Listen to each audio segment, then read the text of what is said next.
un poquito, la charla tiene dos partes, una un poco más histórica, o en realidad es teológica, pero que se centra en el Concilio Vaticano II, para compartirles también algunas cosas de lo que el Concilio Vaticano II dijo sobre la Iglesia, y después sí, a la luz del Concilio Vaticano II como un evento eclesial, lo que el Papa quiere. Eh, pero primero, como les decía, vamos a hablar de la visión de Iglesia que tiene el Vaticano II. Ustedes saben que el Vaticano II, yo no sé si algunos de los que están aquí se acuerdan algo del momento del concilio, pero fue un evento eclesial eh, en el que fue un acto de fe, o sea, fundamentalmente fue un encuentro de la Iglesia representada en sus pastores bajo la guía del Espíritu Santo. Un encuentro de los pastores de la Iglesia que representaban a la Iglesia toda bajo la guía, la asistencia del Espíritu Santo, ¿no?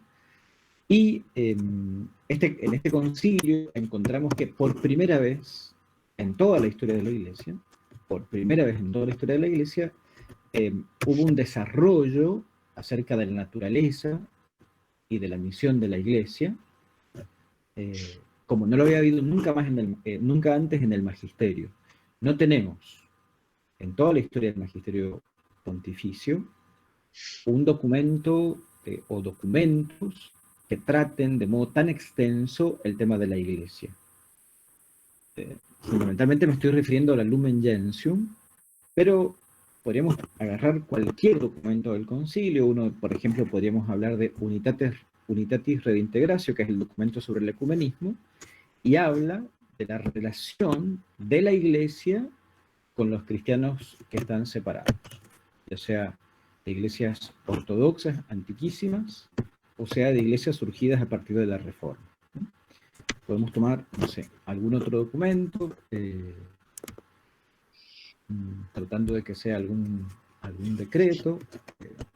Bueno, los decretos sobre el ministerio jerárquico, que son como desarrollos de lo que está contenido en la Lumen Gentium. Entonces, no hay ningún concilio antes que haya tratado de modo tan extenso el tema de la Iglesia. Entonces, yo quisiera decir un poquito cuál fue el contexto del Vaticano II, que, digamos así, la Iglesia, yo les diría esto, venía de más de un milenio eh, de, de diferentes ataques. Tal vez por una cuestión de practicidad, por una cuestión más didáctica, nosotros podamos empezar citando el problema de Lutero y la llamada Reforma Protestante, que fue en el siglo XVI, pero no fue de ninguna manera el primero. Desde finales del segundo milenio, perdón, desde finales del primer milenio, eh, la Iglesia sufrió ataques de diferentes príncipes, podríamos decir, que entraban en pugna con el Papa, sufrió algunas dificultades internas de grupos de cardenales, que tenían la teoría de que ellos en conjunto tenían más autoridad que el Papa. Tenemos en el siglo XVI el tema de Lutero y la Reforma Protestante, en donde la Iglesia se divide. No es que no hubiese habido algunas divisiones antes, pero tal vez no tuvieron tanto peso en la vida de la Iglesia como aquella. Pensemos que fundamentalmente la unidad del mundo occidental estaba dado por la Iglesia. Imaginemos, o sea, imagínense lo que pasa, nos imaginemos cuando la unidad de la civilización está dada por una institución que es milenaria y de repente esa institución se divide. El mundo occidental empezó a sentir que ya no podía fundar eh, su unidad, eh, no podía aglutinarse justamente en torno a la Iglesia porque ésta estaba dividida, así que fue algo muy fuerte. Después empezaron otros embates contra la Iglesia, fundamentalmente a partir del desarrollo del pensamiento moderno y las ciencias. Hay que decir que no es que todo estaba orquestado en contra de la Iglesia, no es así. De hecho, muchas de las cuestiones que estaban detrás de la modernidad como movimiento eran legítimas, fundamentalmente se pensaba en los derechos del hombre. eh, por ahí pensaron que ya que en la religión no se podía fundar la unidad, probablemente sí en el poder de la razón, que había que profundizar, ¿no? Pero siempre una iglesia atacada. Tanto fue esto que el diálogo de la iglesia con el mundo terminó siendo un diálogo extremadamente tenso y hasta, diría, hasta comienzos del siglo XX, un diálogo en el que la iglesia terminó diciendo más o menos esto al mundo. Miren, nosotros tenemos una verdad, que es la verdad de Jesús. Y si ustedes no la aceptan, se van a condenar.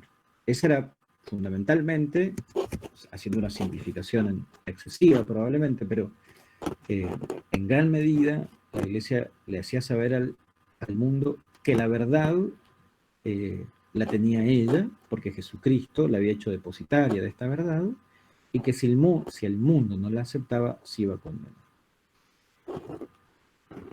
Cuando Juan 23 piensa en el concilio y lo convoca, ya estamos después de la mitad, ¿no es cierto?, del siglo XX. El concilio propiamente dura entre el 62 y el 65, pero a fines del 50, en realidad del 59, es que el Papa lo anuncia. Y él le pone al concilio algunos objetivos. El primero es renovar lo cristiano, porque mucho de lo tradicional cristiano estaba como envejecido, como fosilizado, ¿no? Entonces el Papa ve que es necesario revitalizar. Entonces, renovar lo cristiano. Otro que el Papa ve que hace falta es actualizar, es decir, poner al día la Iglesia como institución. Sobre todo, dice el Papa, porque si no ponemos algunas cosas al día, vamos a tener cristianos que van a sentir que no pueden pertenecer a la Iglesia y vivir en el mundo al mismo tiempo. No queremos eso. En tercer lugar, además de la renovación de lo cristiano y de la actualización de lo que era necesario actualizar, el Papa pone como un objetivo del concilio el ecumenismo, es decir, el diálogo con las religiones cristianas separadas en búsqueda de la reunificación de todos los cristianos, ¿no? Obedeciendo al mandato de Jesús, que todos sean uno para que el mundo crea. Y en cuarto lugar, hay una palabra que no sé si existe, pero los teólogos la usan. El cuarto objetivo del concilio es la pastoralidad. El Papa dice esto, Juan 23. Dice, la Iglesia, a la hora de hablar con, eh, con sus hijos y con el mundo, en algunos momentos de su historia, por necesidad, ha tenido que usar la medicina del rigor y de la penitencia, porque a veces era necesario hacerlo. Pero, dice el Papa, en este tiempo, el Espíritu nos inspira que la medicina que debemos usar es la de la misericordia. No la condenación ya, no decirle al mundo, si ustedes no nos escuchan, se van a condenar, sino la medicina de la misericordia, es decir, centrado en un Jesús que es servidor, porque ha venido, en sus propias palabras, no para que el mundo se condene, sino para que se salve. Este concilio, entonces, traduce después en sus documentos esta imagen de la Iglesia, ¿no? Una imagen de la Iglesia que yo he sintetizado en 3 puntos. En realidad podríamos decir un cuarto. En primer lugar, la Iglesia redescubre en los documentos del Vaticano II que el centro no es ella misma. Más allá de que ella estaba siendo atacada, el centro es Jesús. Y para la Iglesia redescubrir que el centro es Jesús es un gran alivio, porque entiende que al poner de nuevo su mirada en Jesús, redescubre la imagen de este Jesús que es vida. Imagínense una iglesia que estaba aprisionada entre el mundo, por un lado, y la verdad, por otro lado. No solamente estaba en una situación tensa de lucha, sino que ustedes imagínense que lo único que la alimentaba era la verdad. Entonces, al redescubrir a Jesús como centro, la iglesia redescubre la Eucaristía como un lugar donde está Cristo vivo. Y eso ya no solamente en su relación con el mundo, sino hacia adentro. La Eucaristía, la palabra. La palabra, en cierto modo, al apoyarse tanto Lutero en la palabra, la Iglesia Católica la había dejado de lado. No había traducciones. Nosotros no hemos tenido traducciones a nuestra lengua hasta después del Vaticano II. Entonces, pensar en la palabra ya no como un lugar donde dice solamente lo que tengo que hacer, sino como un lugar habitado por el Espíritu, porque es palabra de Jesús. Entonces la iglesia redescubre con gran alegría que Jesús es el centro. Y a partir de aquí el Vaticano II dice, bueno, entonces la iglesia ¿qué es? En primer lugar, la iglesia es sacramento de Cristo, es decir, es un instrumento para que Cristo pueda llegar al mundo. La iglesia es un sacramento, es decir, su función es la de ser instrumento de salvación, no de condenación, instrumento de salvación. Por lo tanto, fíjense que se recupera esta noción de buena noticia, ¿no? De hecho, algunos curas por ahí, cuando proclaman el Evangelio en la Eucaristía, para ser más explícito en esto, cuando lo van a proclamar, dicen, les anuncio la buena noticia de Jesucristo según, ¿no? Entonces, recupera su lugar como aquella que es portadora de la alegre noticia de la salvación para un mundo que está necesitado de eso. La iglesia es sacramento. La iglesia también, dice el concilio, es un misterio en el que hay elementos que son divinos y son de fe, como que la iglesia es santa, una santa católica y apostólica, pero hay elementos que son humanos y que están sometidos, están siempre sujetos a evaluación. ¿Para qué? Para ver si realmente se adecuan a la parte divina de la iglesia, ¿no? Pensemos, por ejemplo, en la Inquisición, ¿no? No vamos a hacer un juicio histórico, pero ustedes saben que hoy en día sería impracticable, porque sería una enorme contradicción. Ese tipo de castigos, ¿no es cierto?, para una iglesia que viene a traer la salvación, quemar a alguien, medio que como que nos daríamos cuenta de que algo no está bien, ¿no?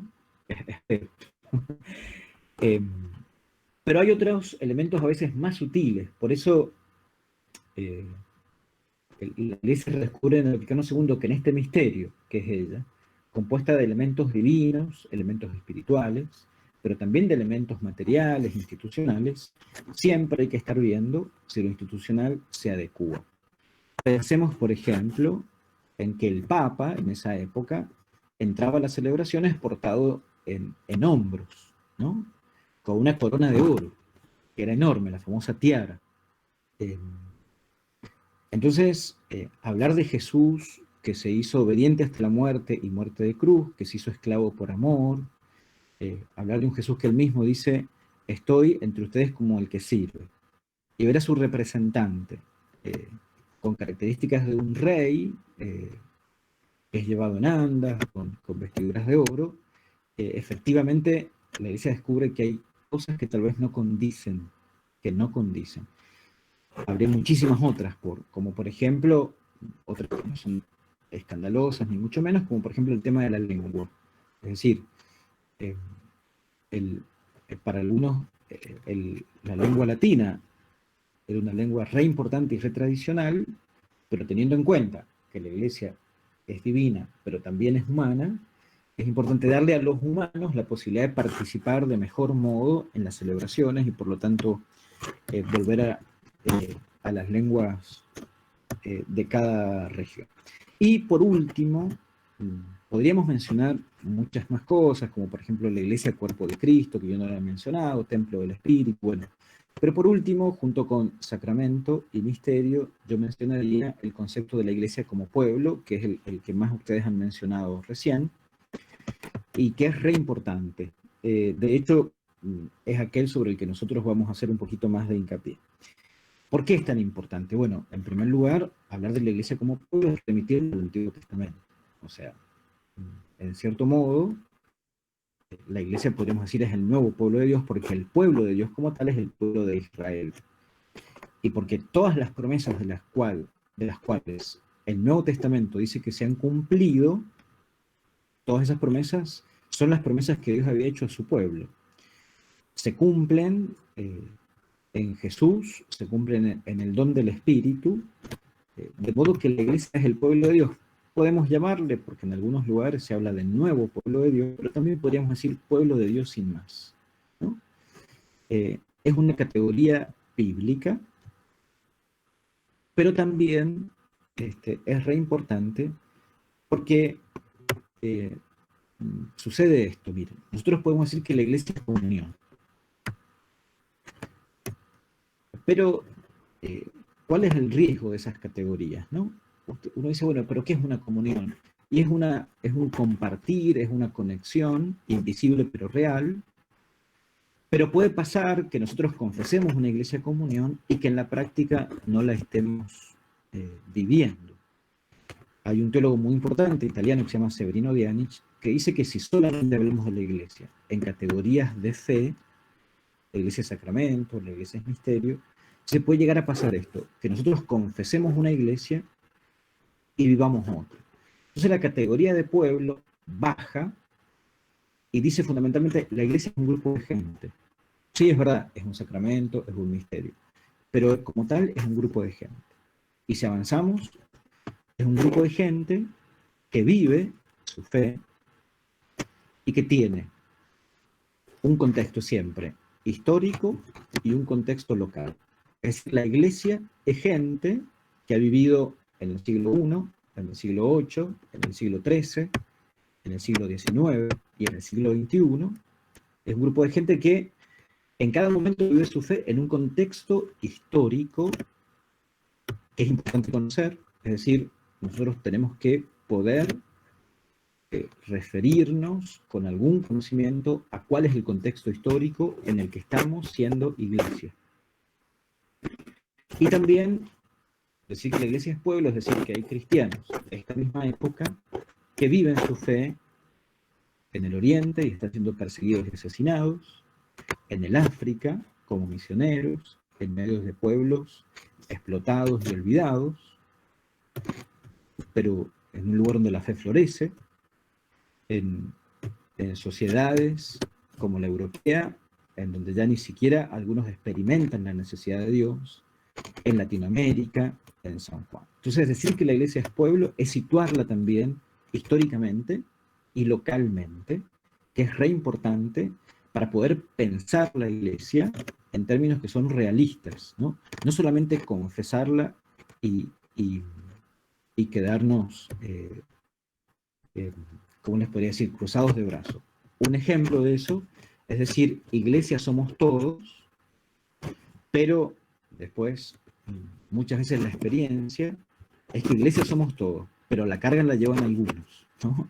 O iglesia somos todos, pero como decía un cura amigo, en una situación difícil de explicar ahora, pero había una persona en su parroquia que después que él terminó la homilía, dijo, padre, quiero decir algo. Le dijo, no, no puede. Entonces la señora, que o sea, en realidad tenía un problema psiquiátrico severo, le dijo, padre, pero en la iglesia somos todos. Entonces el cura, para zanjar la cuestión, le dijo, somos todos, pero acá mando yo. Y eso, que es recomprensible en ese momento, a veces nos pasa en otros ámbitos. Entonces, por un lado, estamos diciendo, iglesia somos todos, pero después los que participamos no somos todos, ¿no? Los que participamos no somos todos. Incluso, decir, iglesia somos todos, pero usted, señora, no va a leer la lectura. Iglesia somos todos, pero no vamos a hacer sentir unos a todos. O como dice Santiago, iglesia somos todos, pero a ustedes que son pobres les vamos a pedir que se sienten al último porque ha llegado una familia rica, la vamos a hacer sentar acá al comienzo. Eso está en la carta de Santiago, ¿no? Entonces, es re importante la categoría de iglesia como pueblo porque nos vincula más a la realidad actual de la iglesia, a la realidad de cada comunidad eclesial, a la realidad de la iglesia en cada región. No es lo mismo hablar de la iglesia en San Juan, de la iglesia en Cuyo, de la iglesia en Argentina, de la iglesia en Latinoamérica, siempre son contextos como más amplios, de la iglesia en Roma, no es lo mismo, de la iglesia en África, de la iglesia en Irak, eh, que son realidades que son siempre de la iglesia en Cuba, donde está el padre Roberto como misionero. Cada lugar, la iglesia se vive de una manera que tiene sus propias riquezas y sus propios desafíos y sus propios, podríamos decir así, llamados a la conversión. Entonces, también hablar de la iglesia como pueblo es decir lo siguiente. Lo más importante es que somos todos bautizados. Eso es lo más importante. Somos todos hijos de Dios. Después, que hay un papa, lo hay. Pero se puede ser en la iglesia uno más que otro. Es decir, puede haber algo más grande que la dignidad de hijos de Dios. Entonces, el Vaticano II va a decir, en este pueblo, los que llevan la autoridad adelante son servidores. Pero la responsabilidad es de todos.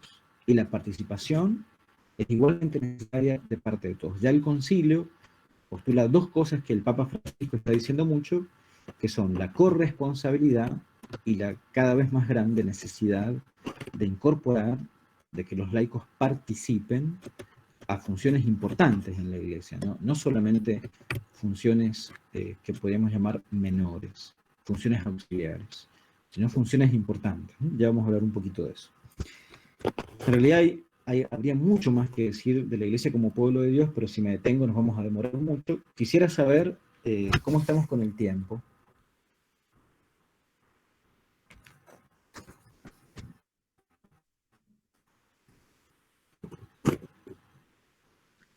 Bien, bien, estamos bien. Siga tranquilo. Siga tranquilo, padre. Bien, seguimos. Entonces, hablar del Papa Francisco y cómo ve la iglesia a él, en primer lugar tenemos que decir que él la ve, o sea, él cuando mira la iglesia, está viendo la misma iglesia que se miró a sí misma, a la luz del Espíritu Santo, en el evento global que fue el Concilio Vaticano II. O sea, el Papa Francisco, la iglesia que ve, es la iglesia del Vaticano II. Una iglesia que tiene una realidad compleja, porque es humana y divina, pero que es una iglesia que su razón de ser es ser sacramento, es decir, portadora de la buena noticia de Jesús para la salvación del mundo. Portadora de la buena noticia de Jesús para la salvación del mundo. Y es una iglesia fundamentalmente pueblo, en la que todos somos igualmente responsables de la misión, todos somos responsables de la misión. Una iglesia en la que no hay mayor dignidad que la de ser hijos de Dios. Una iglesia en la que podemos dialogar como hermanos, laicos y pastores. De hecho, el concilio cita una cita de San Agustín, que ustedes conocerán. Dice San Agustín, a mí por ahí me terroriza la responsabilidad que tengo, que es la de ser obispo, pero me tranquiliza, le dice a su pueblo, que igual que ustedes soy cristiano. Dice, el título que yo tengo como obispo es el título de mi obligación, pero el título de cristiano es el título de mi salvación, dice Agustín. Entonces dice, para ustedes soy obispo, pero con ustedes soy cristiano. El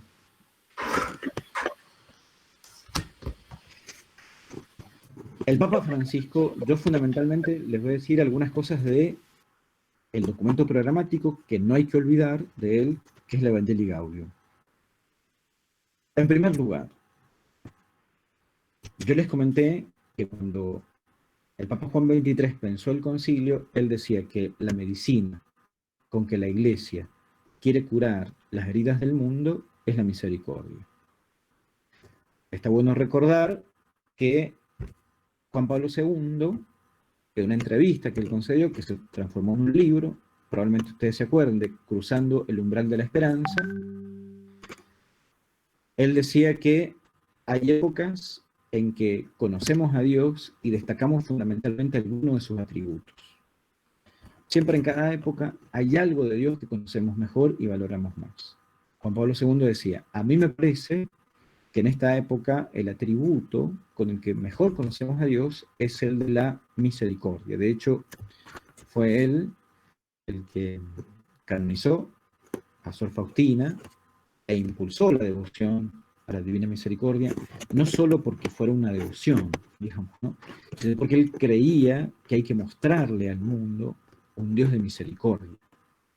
No quiero en esto sonar, no sé cómo decirlo, desubicado, pero yo diría que respecto de la devoción a la misericordia, así como es importante rezar la coronilla, que es una posibilidad que se nos ofrece, es fundamentalmente importante que el mundo vea en nosotros mensajeros de la misericordia. No, justamente porque la iglesia debe ser sacramento. Y si la iglesia muestra, entonces efectivamente es sacramento y portador. Pero si la iglesia no muestra, si la iglesia oculta la misericordia, si la iglesia en vez de dar testimonio del amor, da otro tipo de testimonio, o no da testimonio, entonces se ve afectada su calidad de ser sacramento de salvación. Es como si en el bautismo estuviéramos hablando de que se nos purifica del pecado original y bautizamos con un agua que está remugrienta por descuido, ¿no? El sacramento, en ese caso,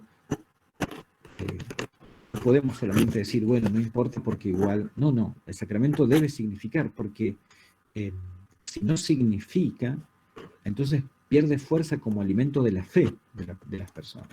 Ni hablar lo que pasa con una iglesia que está turbia, podríamos decir así. El Papa Francisco, volviendo al tema de la misericordia, yo diría que basa su pontificado en el tema de la misericordia. Él, en Evangelio Gaudium 39, dice así: la misericordia es la más importante de las virtudes. Cita a Santo Tomás, cita algunas palabras de sus predecesores, otros papas, y dice esto. El Papa dice, no todas las verdades en la iglesia tienen el mismo peso, no dan lo mismo todo. Entonces dice el Papa, si nosotros ponemos todo al mismo nivel, probablemente terminemos traicionando la esencia de la iglesia. Entonces dice, hay que jerarquizar.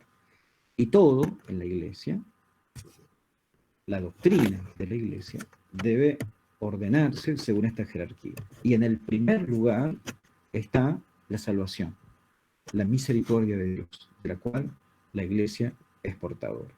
Tan importante es esto, que la iglesia va descubriendo no solo que es portadora de la misericordia para la conversión del mundo, sino que es la primera destinataria del llamado a la conversión.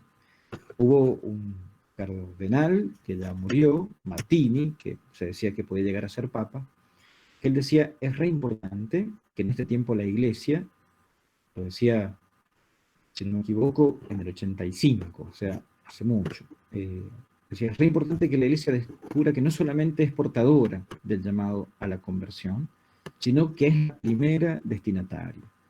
Hoy, en el siglo XXI, 2020, nosotros como iglesia descubrimos que si no somos misericordiosos, entonces vamos a estar negando nuestra propia condición, porque la iglesia cada vez más descubre que la santidad que en algún momento exigía al mundo no la está pudiendo sostener. O sea, este es un momento en que como iglesia muchas veces pedimos la misericordia que en otra época tal vez no supimos tener con algunas situaciones.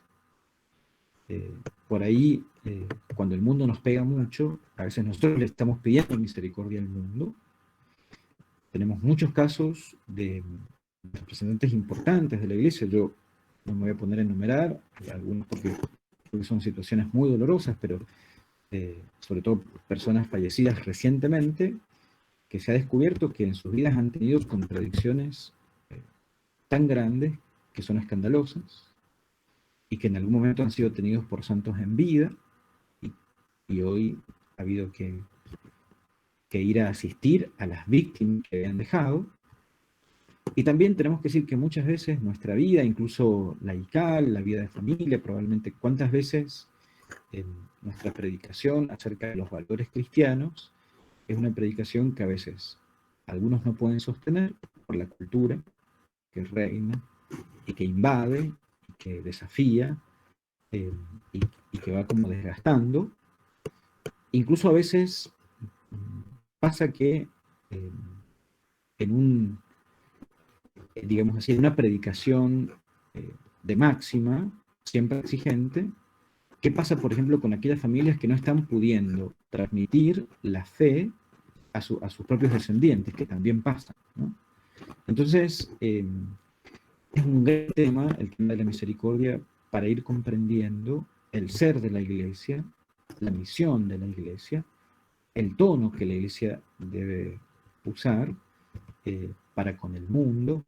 Y también es re importante la misericordia porque muchas veces esta iglesia que vivimos está tan necesitada de la misericordia de Dios como el mundo con el cual intentamos dialogar, al cual intentamos anunciar. Pensemos, por ejemplo, que nuestra iglesia tuvo como primer papa a alguien que traicionó a Jesús negándolo, tuvo como podríamos decir, el segundo santo más importante en el sentido de que derramó también su sangre en Roma, igual que Pedro, y es lugar de peregrinación Pablo, que fue un asesino de cristianos. Pensemos que la apóstol de los apóstoles, que fue María Magdalena, tuvo una vida cuestionable antes de conocer a Jesús.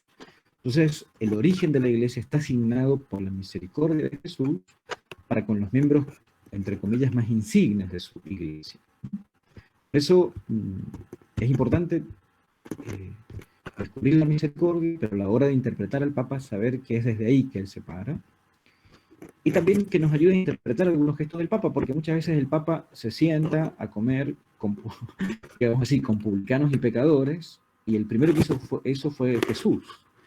Entonces, es complicado a veces tratar de interpretar al Papa desde lo político, porque en realidad cuando lo interpretamos desde lo político nos deja disconformes, porque muchos esperarían otros gestos políticos del Papa. El tema es que muchas veces los gestos del Papa son de misericordia, como los gestos de Jesús. Pero bueno, no es mi tarea defenderlo al Papa.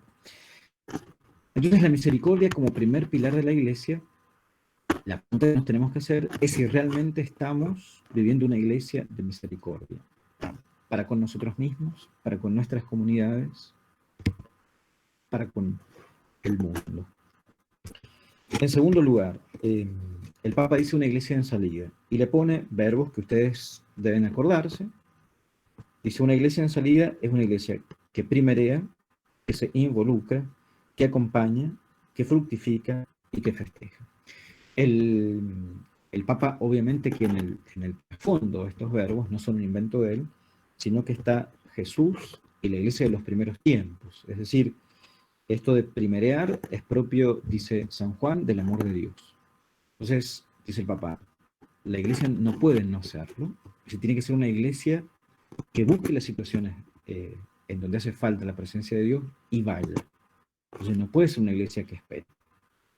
No puede ser una iglesia que diga, acá estamos, venga. No, tiene que salir. Pienso, por ejemplo, en los chicos que van a la terminal y reparten comida, pienso en los misioneros que van de país en país, pienso en aquellos que se meten con realidades extremadamente difíciles de evangelizar, pero van ahí, ¿no? Creo que es importante que también pensemos que hay muchas familias que no conocen a Jesús, uno diría, no están casados. Sería lo de menos, porque si se casaran sin conocer a Jesús, ¿no? Entonces, el tema es primerear, dice el Papa.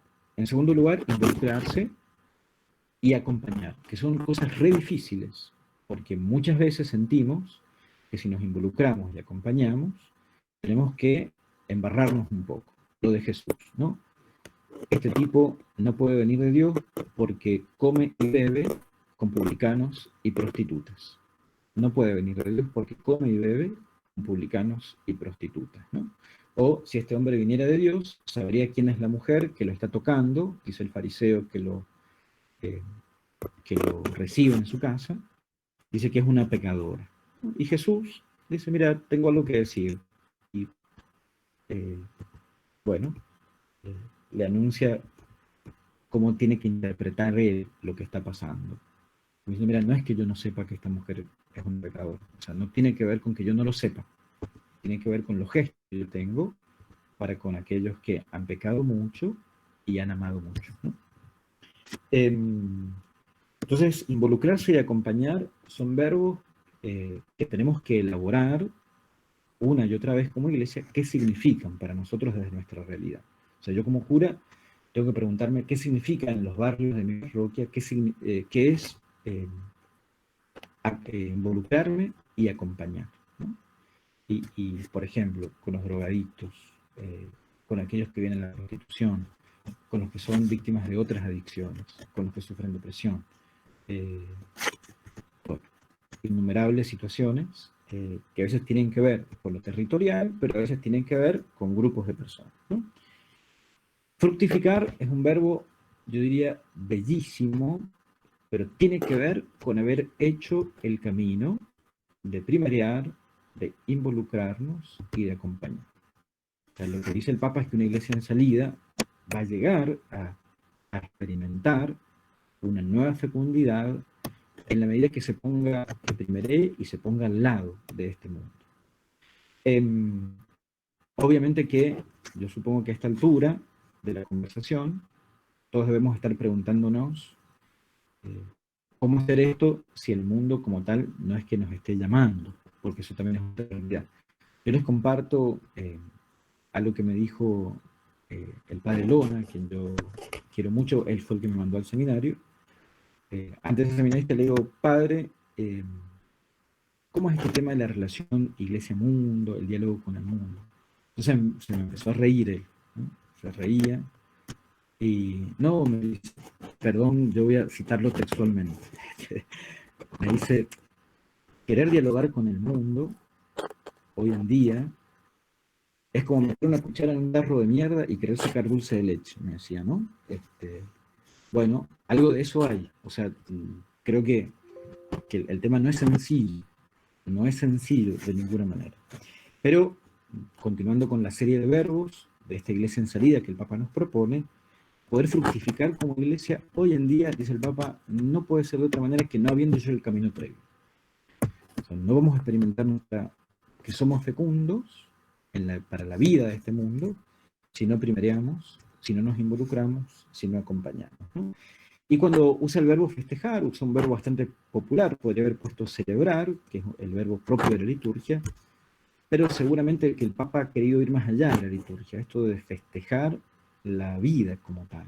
Es decir, en la liturgia y más allá de la liturgia. Nosotros lo decimos de una manera cómica, esto de la mística y la mástica, pero tiene que ver con que el festejar es también una actitud de no solo litúrgica, sino celebrativa de la vida que vence, de la vida que permanece, de la vida que vale la pena, y el Papa lo pone como coronación del proceso de esta iglesia en salida, proceso que no solamente festejar acá, sino que ya sabemos que el reino de los cielos, cuando Dios sea todo en todos, va a ser un gran festejar. Entonces, en vistas a que el criterio fundamental del Papa para la iglesia es el de la misericordia, y que el Papa propone una iglesia en salida que primerea, acompaña, se involucra, fructifica y festeja, dice el Papa en Evangelii Gaudium 33. Lo de la misericordia lo dice en el número 39. Voy unos numeritos antes. El Papa dice, debemos repensar los objetivos, las estructuras, el estilo y los métodos evangelizadores de las propias comunidades.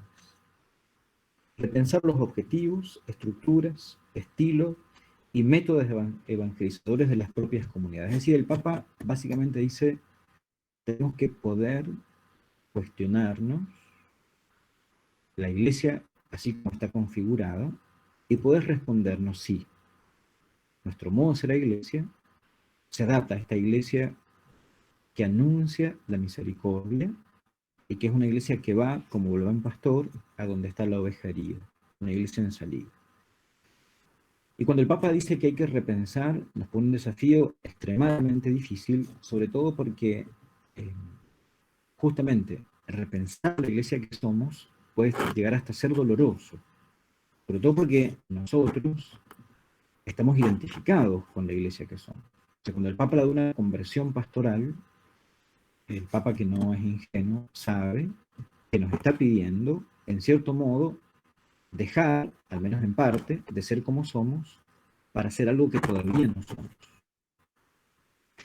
Y que lo vamos a lograr en la medida que realmente podamos implementar profundos cuestionamientos a estos objetivos que tenemos, a nuestro estilo, a nuestros métodos y a nuestra estructura. ¿No? Ya voy a decir una cosita más sobre esto. El Papa, en una entrevista que tuvo con un jesuita, Espadaro de apellido, por primera vez dijo que él ve la iglesia como un hospital de campaña. Veo con claridad que lo que la iglesia necesita con mayor urgencia hoy es una capacidad de curar heridas y dar calor a los corazones de los fieles, cercanía, proximidad. Veo a la iglesia como un hospital de campaña tras una batalla. Qué inútil es preguntarle a un herido si tiene alto el colesterol o el azúcar. Hay que curarle las heridas. Ya hablaremos luego del resto. Curar heridas. Curar heridas. Y hay que comenzar por lo más elemental. En lugar de ser solamente una iglesia que acoge y recibe, manteniendo sus puertas abiertas, busquemos más bien ser una iglesia que encuentra caminos nuevos, capaz de salir de sí misma, yendo hacia el que no la frecuenta, hacia el que se marchó de ella, hacia el indiferente. El que abandonó la iglesia a veces, lo hizo por razones que, si se entienden y valoran bien, pueden ser el inicio de un retorno, pero es necesario tener audacia y valor. Esto es de la entrevista con Espadaro, ¿no? Entonces, una iglesia construida desde la misericordia, una iglesia que, digamos así, al construirse desde la misericordia se estructura como iglesia en salida, que primerea, se involucra, acompaña, fructifica y festeja, una iglesia que se repiensa en sus estructuras, en sus métodos, en su estilo, una iglesia que es hospital de campaña, que cura heridas, una iglesia llamada a la conversión en clave misionera. Dice, una pastoral en clave misionera no se obsesiona por la transmisión articulada de una multitud de doctrinas que se intenta imponer a fuerza de insistencia, es decir, que se repite, se repite, se repite. Cuando se asume un objetivo pastoral y un estilo misionero que realmente llegue a todos sin excepciones ni exclusiones, el anuncio se concentra en lo esencial, que es lo más bello, lo más grande, lo más atractivo y al mismo tiempo lo más necesario. La propuesta se simplifica sin perder por ello profundidad y verdad, y así se vuelve más contundente y radiante.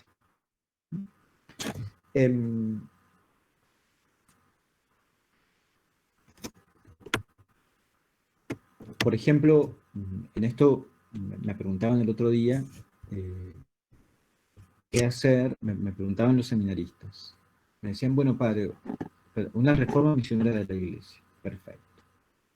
Pero me decían, van a haber muchas situaciones. Ellos me los decían de lugares alejados, como por ejemplo, lugares donde hay otras culturas, o lugares donde vamos a estar siempre en minoría, como China. Me decían, ¿por qué predicar en un lugar en donde sabemos que nunca va a haber una iglesia establecida? Porque la cultura es tan fuerte y tan cerrada que me decían esto, ¿qué es lo que estamos buscando en esos lugares? Me decían los señoritos, no seamos ilusos, padre. ¿Qué estamos buscando al ir a China? ¿No? Y muy interesante porque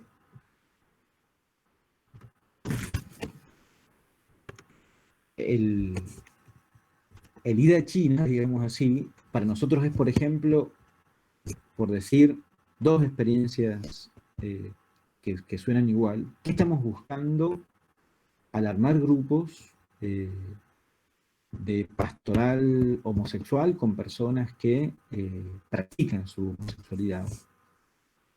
¿Qué estamos buscando al armar un pastoral de personas trans? ¿No?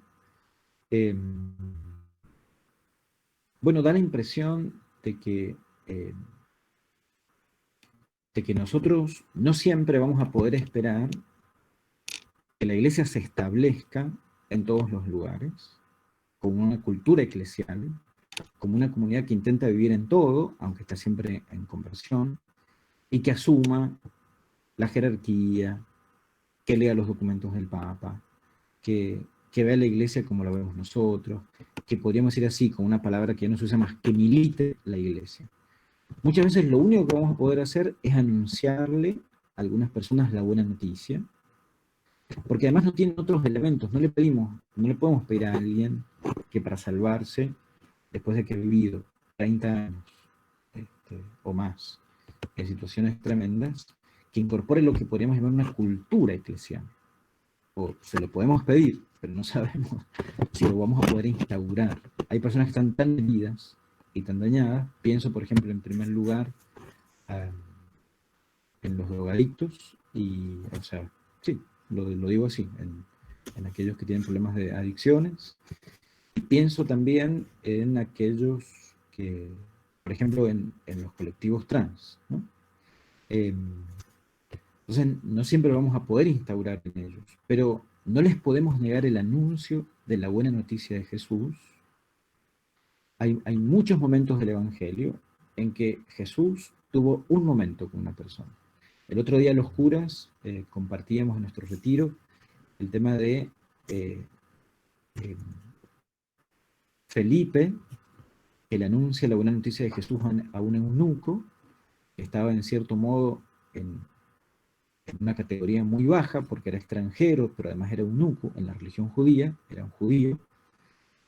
Y Felipe, cuando le anuncia la buena noticia de Jesús a este eunuco que estaba fuera, podríamos decir prácticamente de la religión judía, no fuera taxativamente, pero un poco en círculos bastante externos, podríamos decir así, le está diciendo, mira, Jesús te ama, o sea, Jesús murió para salvarte a vos. Diciendo, no estás afuera. Y Felipe en su anuncio no puso entre él y esa persona muros que Jesús no había puesto. Entonces, como vemos, el cuestionamiento a nuestro modo de ser la iglesia es muy duro y hasta nos puede doler. Pero da la impresión de que optar por una iglesia que sea mera estructura. Una iglesia, por ejemplo, pienso en nuestras familias, pienso en mis sobrinos. Yo no les puedo decir, vayan a misa los domingos porque si no se van a condenar, porque no les estoy diciendo nada. O simplemente no les puedo decir, tienen que ir a misa el domingo, tienen que ir a misa el domingo. No lo puedo hacer. En todo caso, tengo que aprender a ver cómo mostrarles un Jesús que los ama. Pensemos que nosotros, en cierto momento de nuestro peregrinar como iglesia, hemos querido comunicar no una fe vacía, sino valores cristianos. El problema es que hoy los valores cristianos no se pueden transmitir tan fácilmente porque la gente no ha tenido a veces nunca una experiencia de lo que promueven los valores cristianos. No podemos a veces hablar de familias cristianas cuando a veces hay personas que no saben lo que es una familia porque no la han tenido. Entonces, a veces lo que nos pide es que no sea un diálogo de sordos con el mundo, o sea, que la evangelización no sea una especie de discusión en la que cada uno impone lo que piensa, sino justamente un ir a buscar. El mundo está herido y muy herido y cada vez más herido.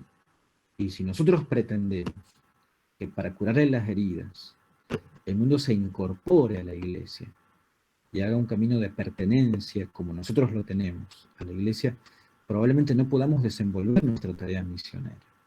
Tal vez por eso el Papa dice que hay que repensar y no llegar a afirmar esto.